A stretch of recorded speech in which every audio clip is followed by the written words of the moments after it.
de volta! E para você que está nos assistindo, pode entrar em contato com a gente através das redes sociais, da fanpage facebook.com/Jaqueline Stefano, ou também entrar em contato conosco ligando para 0 operadora 11 3337 5886. Eu estou recebendo aqui no nosso estúdio Francis Nunes, que é pesquisador e coach, e fala conosco sobre como evitar escolhas erradas. Tudo bem, Francis? Boa tarde. Deus, tudo bem. Prazer te receber aqui, viu? Prazer é todo meu. Francis, eu queria começar te perguntando, por que as pessoas fazem tantas escolhas erradas? Se você conversar, eu acho que com todo mundo, a pessoa vai falar que em algum momento fez uma escolha errada. Por quê? Sim, nós fazemos escolhas erradas e quanto menos a gente tem conhecimento do que nós somos, mais escolhas erradas nós fazemos. Hoje, no meu trabalho, é justamente isso, descobrir meios de fazer a pessoa se conhecer a ponto de saber por que está tomando determinada escolha. Você acha que isso tem a ver mais, então, com o autoconhecimento ou o meio que a pessoa vive, que a pessoa cresceu, também interfere? Sim, o meio interfere bastante porque são modelos mentais que são criados na memória da criança. Então, desde que nós nascemos ali, nós estamos experimentando e essas experiências vão criando em nós modelo do que é certo e errado. Mas o que é certo para os nossos pais, talvez não seja certo para a gente. E essa é uma dificuldade na educação dos filhos hoje, principalmente em relação à escolha.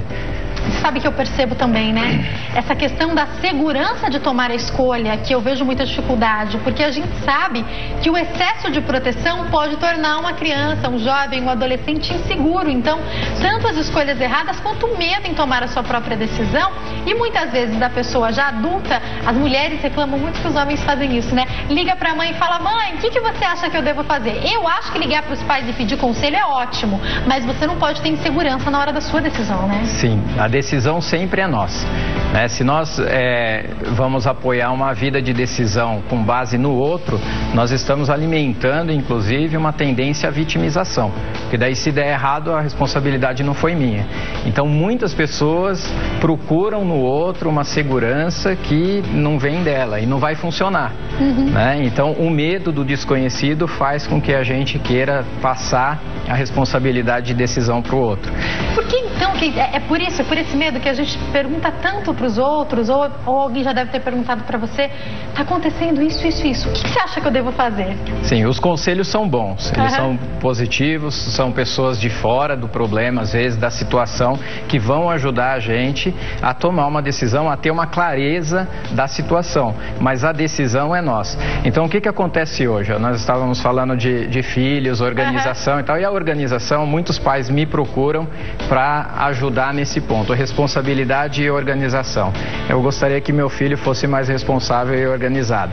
Só que dentro de uma hierarquia de coisas que são importantes para o adolescente ou para a criança, não são os mesmos conjuntos que são do pai. E o pai quer que seja o dele. Então aí já tem um primeiro problema, porque o desorganizado, às vezes, do quarto, por exemplo, de um adolescente, para ele não faz sentido nenhum ter uma organização. Aquilo não tem sentido. Em contrapartida, então, organização não é um valor claro para ele. Em contrapartida, a liberdade é. Então, ele não vai querer ninguém falando para ele que tem que arrumar o quarto. E aí dá um conflito muito grande.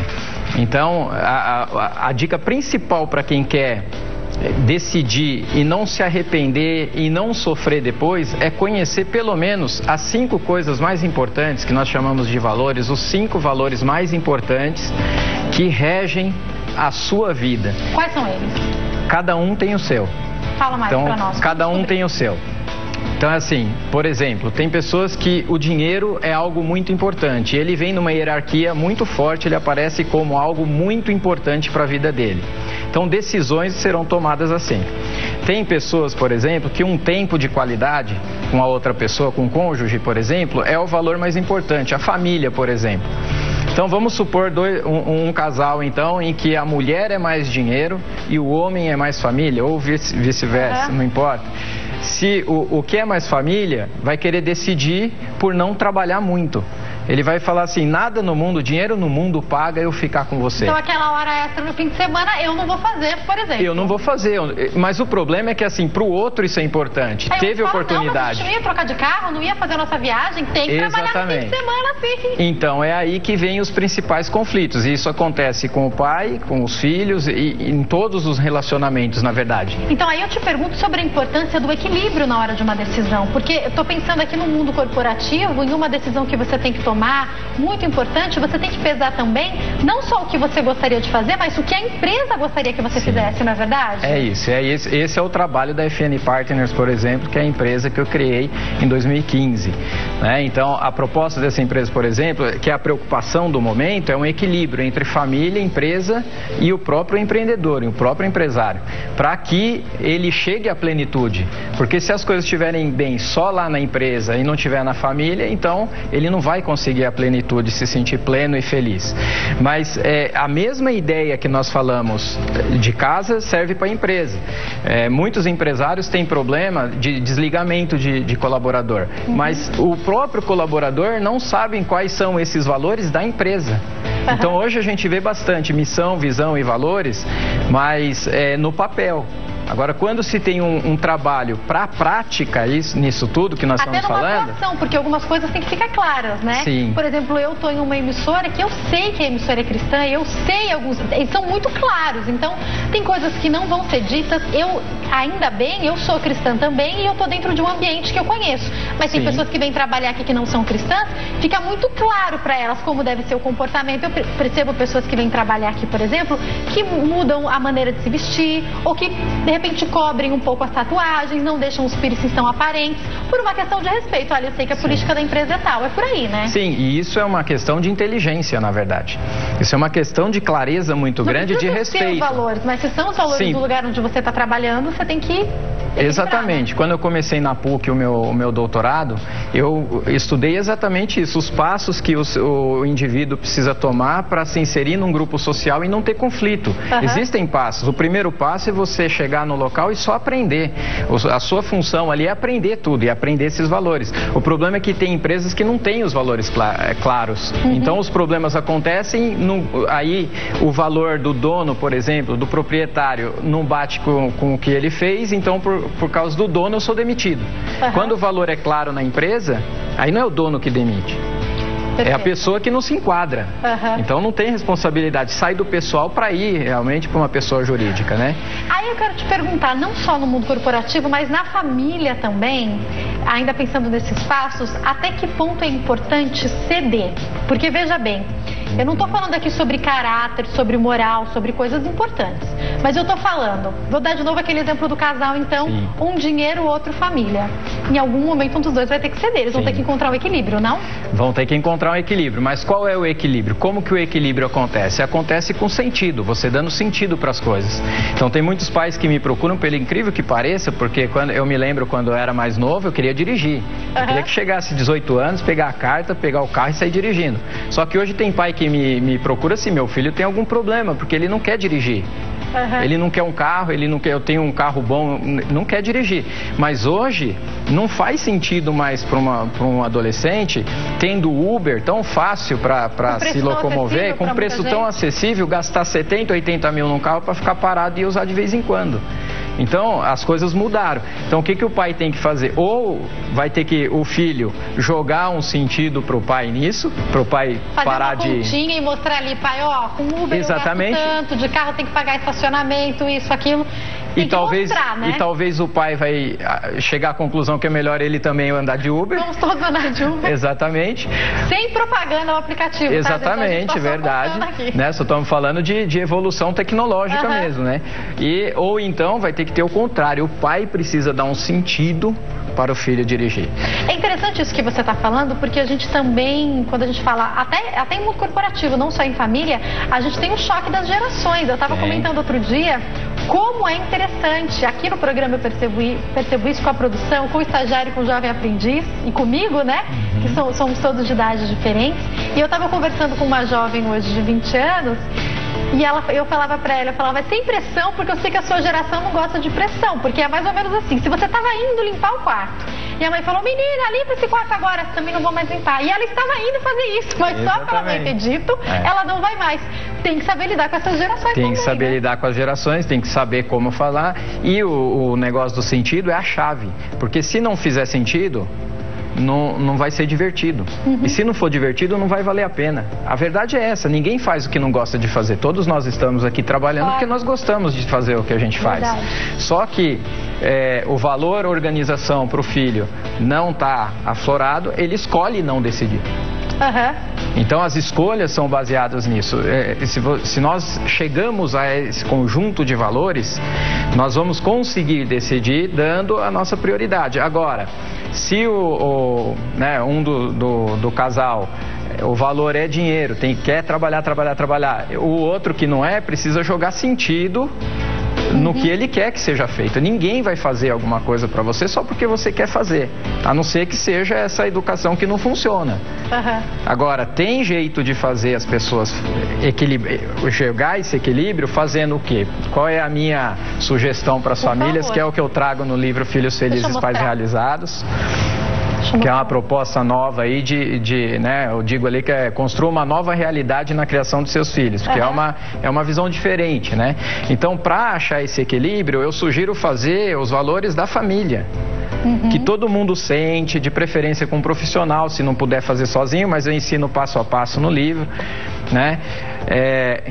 Que a família inteira sente e fala assim, o que é importante para você? O que é importante para você? Tá, dinheiro é importante, mas o que significa dinheiro na sua visão?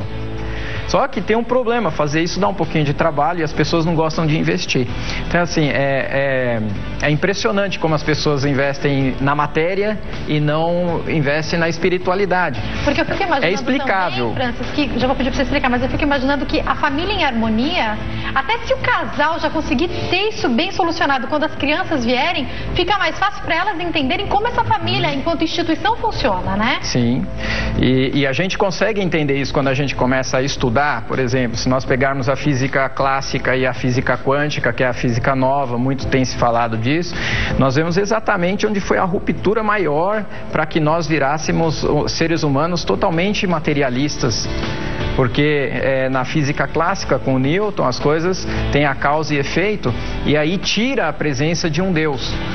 Sai a presença de um Deus e agora tudo acontece porque acontece e vai acontecer e é causa e efeito. E não é assim. A física quântica, por exemplo, que é relativamente nova, ela traz a presença de Deus para explicar que nós criamos nossa realidade com a nossa consciência.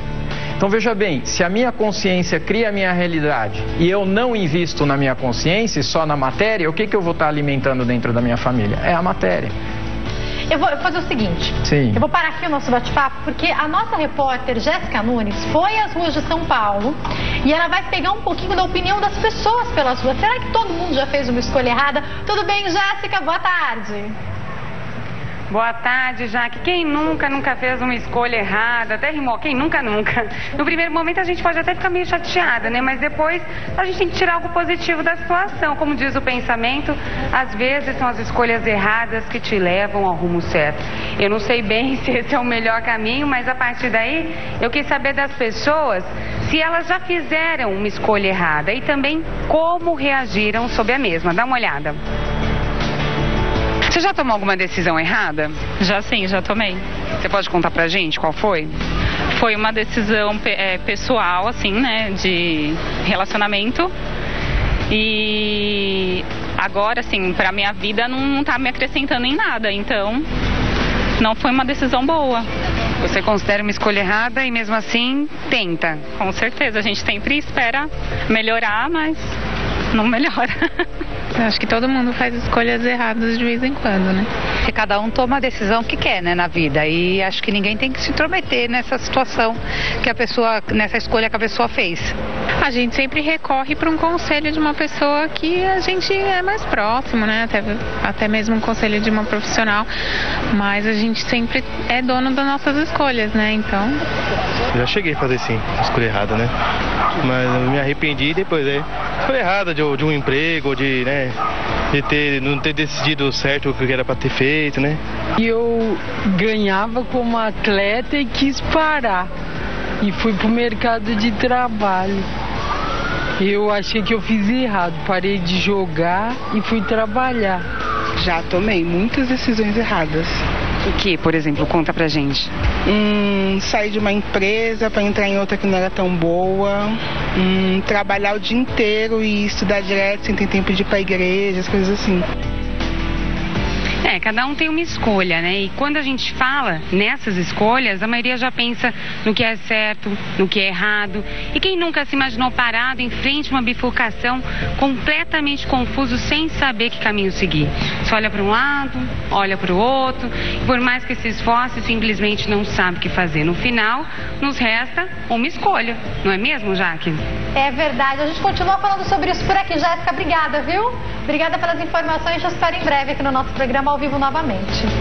E agora eu vou te falar, Francis, vários comentários e um deles eu até anotei que foi: ninguém tem que se intrometer na vida de ninguém. Tem ou não tem? Porque eu fico imaginando um pai, uma mãe, alguém que ama, vendo essa pessoa tomar uma escolha errada, tomar uma atitude errada, tá ali na bifurcação e ir pro lado que não é correto. A gente quer ajudar. Pode ou não pode interferir?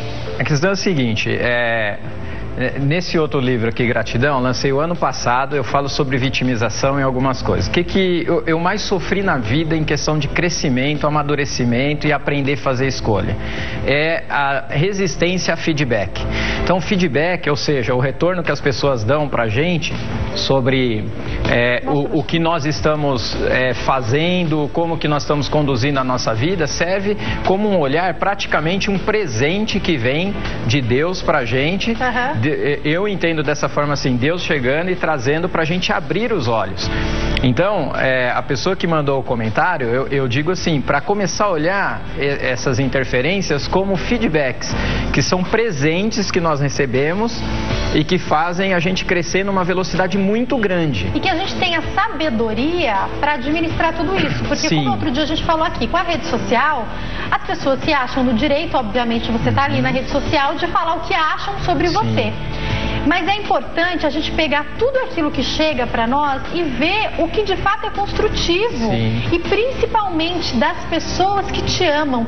Eu acho muito difícil, a gente sabe que existem casos, mas eu acho muito difícil uma mãe, um pai, um marido ou uma esposa, um amigo sincero te dar um conselho querendo seu mal. Não é verdade? Eu tô nas mídias sociais, né? E a gente sabe que é uma exposição, eu recebo críticas às vezes de alguma coisa que a gente fala ou faz, mas isso é super natural. E quando vem algo que eu falo assim, realmente eu já avaliei isso aqui, não é consistente, para mim não me abala em nada. Não me abala em nada. Eu faço a filtragem e falo, isso aqui realmente eu preciso olhar. Porque assim, a base é essa. Se alguém percebeu, outras pessoas podem perceber isso também. Esse é o ponto. Se alguém me disse, outras pessoas podem estar percebendo e não me dizendo. A pessoa que disse quando está perto da gente, próxima é família, ela só diz porque ama. O amigo só vai dar um feedback para você se ele te ama. Ele quer o seu bem. Ele está vendo coisas que você não consegue. É uma questão de foco. Foco no problema e foco na solução. Muitas pessoas, quase a humanidade inteira aí, joga o foco no problema e não vê mais nada. Então, eu preciso de R$1.000 para pagar a conta amanhã, é só R$1.000 e tal, aquilo paralisa a pessoa e ela não vê outras possibilidades. Mas, de repente, alguém da família fala assim, poxa, Francis, mas se você fizer uma captação tal em tal lugar, você não está fazendo captação. Aí o Francis, se ele não quer receber feedback, ele vai dizer o quê? Poxa, você está se intrometendo no meu jeito de trabalhar? Porque ele está olhando o problema. Agora, se ele fala assim, puxa, é verdade, eu não fiz esse tipo de captação ainda, eu vou fazer a captação. Então melhora. Uma frase que eu gosto muito, que eu encerro todos os meus vídeos que eu faço, é assim, você é responsável por seu sucesso. Não adianta, você pode ouvir o que for, você pode deixar de ouvir, só uma coisa que nós não temos o direito de fazer. Nós não temos o direito de dizer que nós somos coitados, que tudo dá errado com a gente, que o outro fez isso, as outras pessoas fizeram isso, que o mercado é isso, que a crise é isso. Isso nós não temos o direito de fazer. Você sabe, é interessante isso que você está falando, Francis, porque ontem eu fui para casa e eu reparei que, não sei se tem a ver, eu até fiz um vídeo sobre isso, se tem a ver de fato com o fato da velocidade das marginais, ou se é porque tem muita gente de férias ainda, eu tenho ido muito mais rápido para casa. E eu estava observando que ontem eu fui para casa e eu peguei todos os faróis abertos. Eu cheguei em casa super rapidinho, em menos de 30 minutos. E eu reparei e eu falei assim, interessante, né? Quantas vezes eu não vim com todos os faróis abertos e não reparei, mas quando eu pego todos os faróis fechados, você pode ter certeza que eu observei todos. A gente tem esse costume errado, Tem, né? e a mecânica quântica, a física quântica explica isso. Nós criamos a nossa realidade com o que a gente bota observação. É assim, aí é uma outra conversa bem longa e tal. Mas se eu coloco a minha observação em dívidas, eu vou ter dívidas. E a física está explicando isso, não é o Francis. A física está explicando algo que a gente que mexe com fé e tudo. Se eu colocar, eu tô com um problema de saúde, eu coloco a minha visão que eu serei curado, eu tenho a fé nisso, eu vou ser curado. Se eu colocar na doença, isso vai acontecer. Então, se você sair daqui e pensar, nossa, farol fechado, você está visualizando o farol fechado, está visualizando o trânsito. Então isso tem a probabilidade de acontecer daqui até lá, porque você criou essa realidade. Por isso que eu insisto em dizer que nós somos responsáveis por nosso sucesso. Agora, Francis, a Bíblia fala que na multidão de conselhos não falta sabedoria, de fato, como eu disse. É lógico que a gente tem que escolher quem a gente vai ouvir, né? Então, eu acho que os pais são bons conselheiros, os pastores são bons conselheiros. Mas teve uma coisa que eu aprendi, quando eu, por um tempo, atuei na igreja de bairro, né? Depois eu vim aqui para a sede. E aqui na sede, aqui na Avenida São João, em São Paulo, é muito grande, muitas pessoas entram, são muitos atendimentos. Eu me lembro que um dia eu liguei para o pastor, que era meu pastor do bairro, falei, pastor, tem uma pessoa com um problema assim, assim, assim, o que você me aconselha a aconselhar? Ele falou, a primeira coisa que você tem que saber é que você nunca pode falar o que o outro deve fazer. Você pode falar, olha, eu vivi uma experiência assim, a Bíblia conta uma história desse resultado, mas é muita responsabilidade você falar para o outro, no seu lugar eu faria isso, faça isso, porque por mais que você tenha empatia, você não está no lugar do outro. E eu acho que para quem gosta de aconselhar, esse também é um bom conselho, não? Esse é um bom conselho porque assim, a pessoa só deve tomar uma decisão e fazer uma ação se fizer 100% sentido para ela. Se não fizer sentido para ela, vai ser legal, mas vai ser pode ser utilizado como mais um recurso para ela se vitimizar no futuro.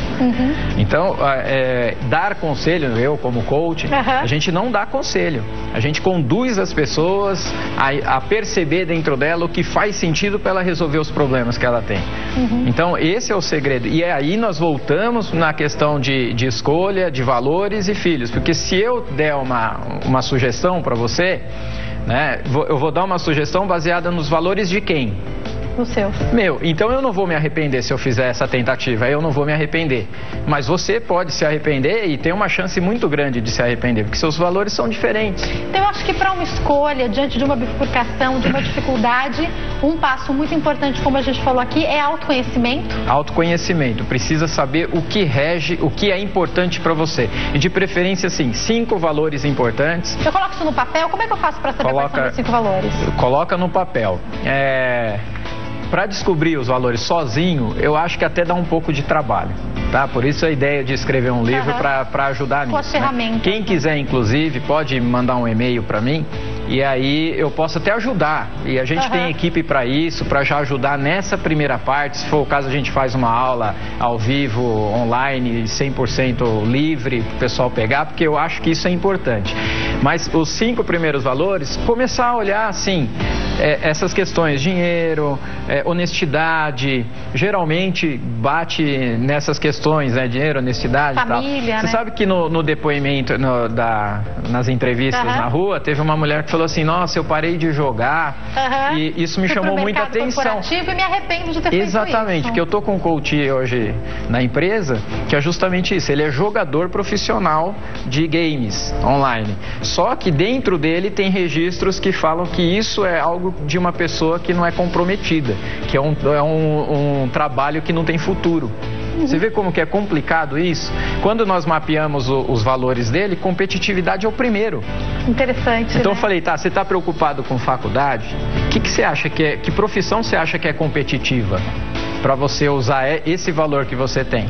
Já ele foi olhando, chegou, bolsa de valores. Eu acho que bolsa de valores é um negócio que eu vou... Então é raciocinar em cima das ferramentas, raciocinar, né? E ver essa questão, procurar dentro da família, lógico, vai ampliando, mas ver o valor que é do meu pai não é o meu valor. O valor que foram dos meus pais, da escola que eu estudei, não são os meus. Eu tenho que saber os meus.